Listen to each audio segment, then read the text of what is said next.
Hello everybody, welcome back to the channel. Galletto Rossonero here with you with our good friend Aldo. Obviously, Italy game yesterday, so Italy review. Before we start, like, subscribe. Aldo, what did you think of the performance yesterday?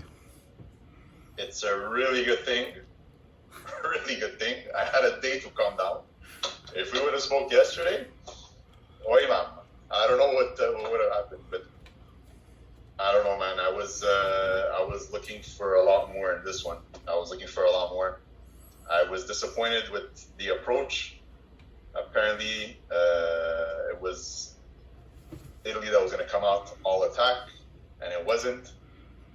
Credit to Austria. This is not only on Italy. Credit to Austria. They had a very, very tight game going. Pretty much everybody, all 10, were back, besides Ivanovic that was hanging around a bit on top, but everybody else was back. Solid block. The issue I had was the ball movement with Italy. It was not quick. There was no pace. So the block just stood there and nothing was happening. But Nothing was happening. I think you need to give credit to that to Austria. Because their box was so solid and they pressed very high. And Italy didn't have time. And they had somebody on Jorginho the whole game. He did not have time to think with the ball. Jorginho and Verratti too. Every time Verratti had the ball, and they're physical. Absolutely. And I he's gonna lose that battle. found Barella wasn't as good yesterday. He was lacking something. Not because he did. It's not that he played horrible. He was missing that extra second, that extra pace that made him so much better in their games. I think they thought it was going to be an easier game for them in their heads. And I think you cannot play any sort of game ever with Acerbi and Bonucci, ever.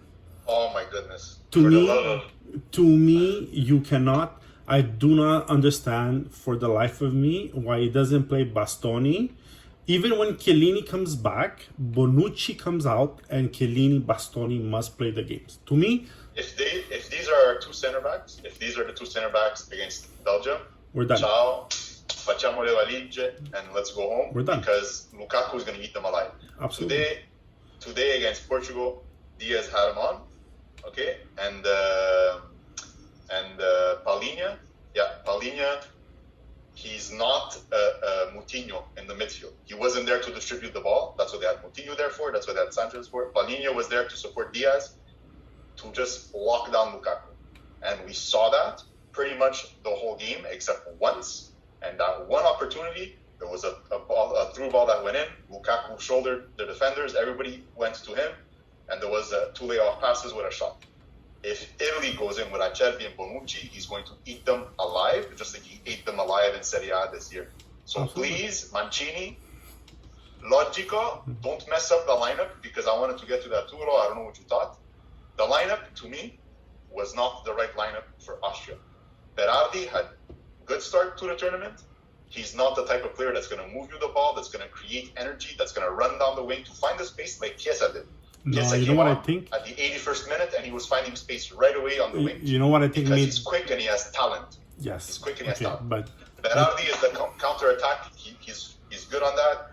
He's good on the open space. When it's tight like this, to me, the lineup, Chiesa should have been there instead of Berardi. I know I'm going to be hard on Verratti, but he had one good game. Locatelli gave you so many good games. He scored 2 goals. Can they have put him in? And Acerbi, Bastoni should have been there. I don't know. I didn't agree with the lineup from the start. And at the 45th minute, he should have at least made 1 or 2 changes, but he should have at least made 1 change, which was Chiesa. I'm going to tell you something. I agree with the fact that he should have put him in earlier. I don't agree that he should have put him that early. Just because the reason why Berardi didn't have a good game is because he had Alaba in front of him.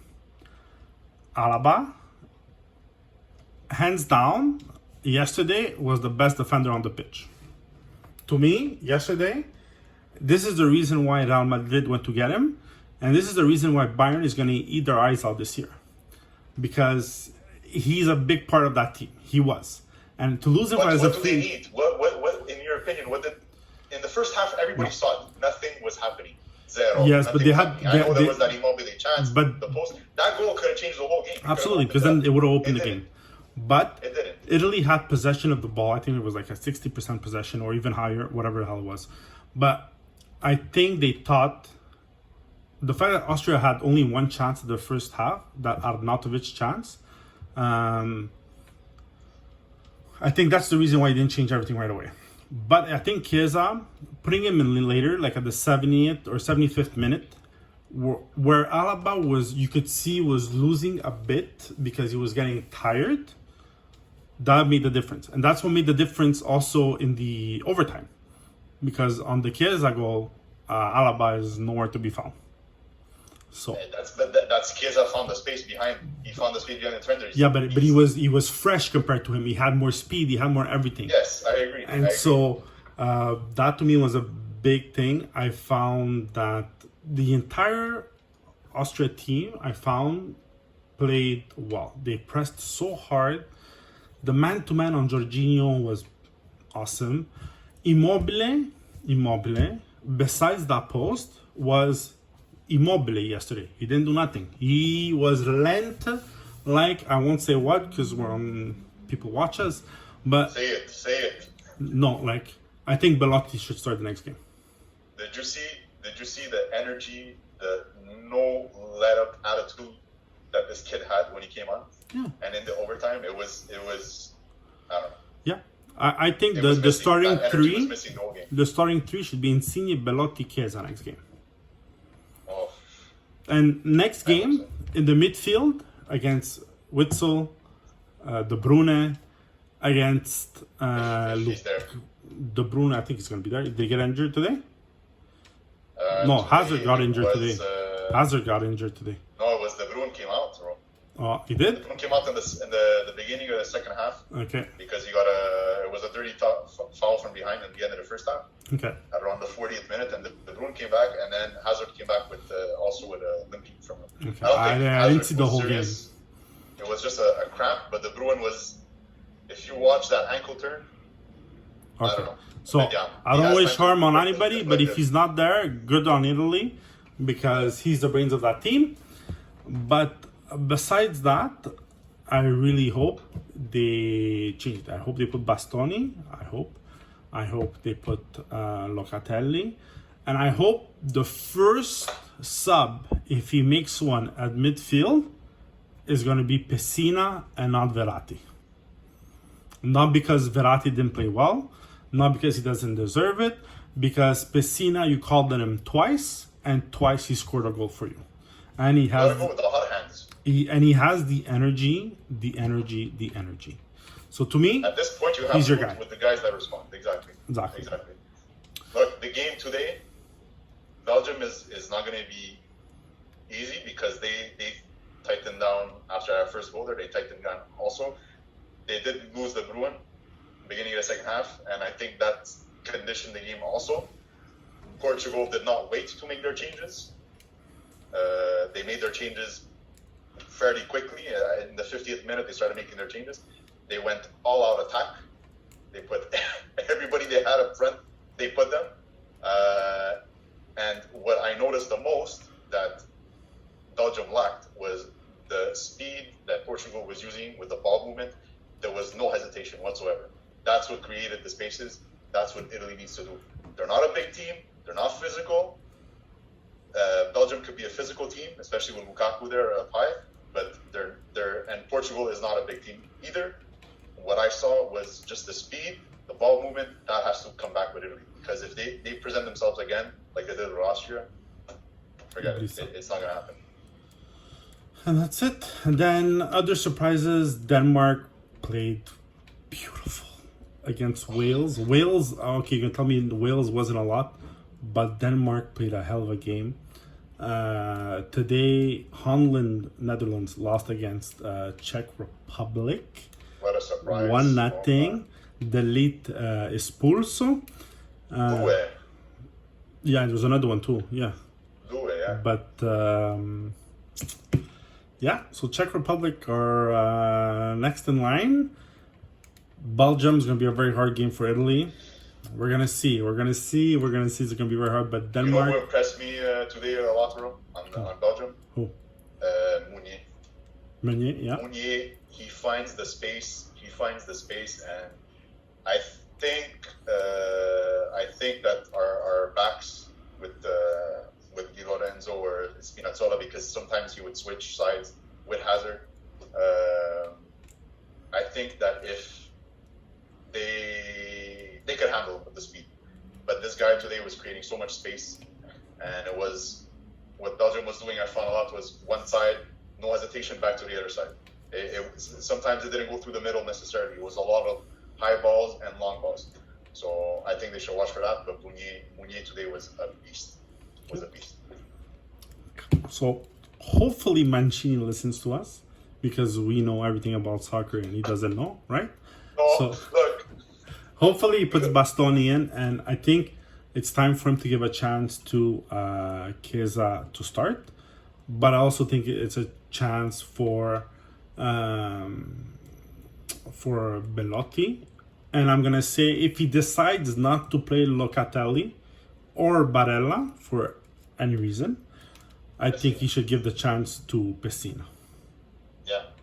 And you know what? It's not because we know better. It's because we've been throwing this guy so many flowers, right? Since the beginning, everybody has Mancini. It's been like a revelation for the national team.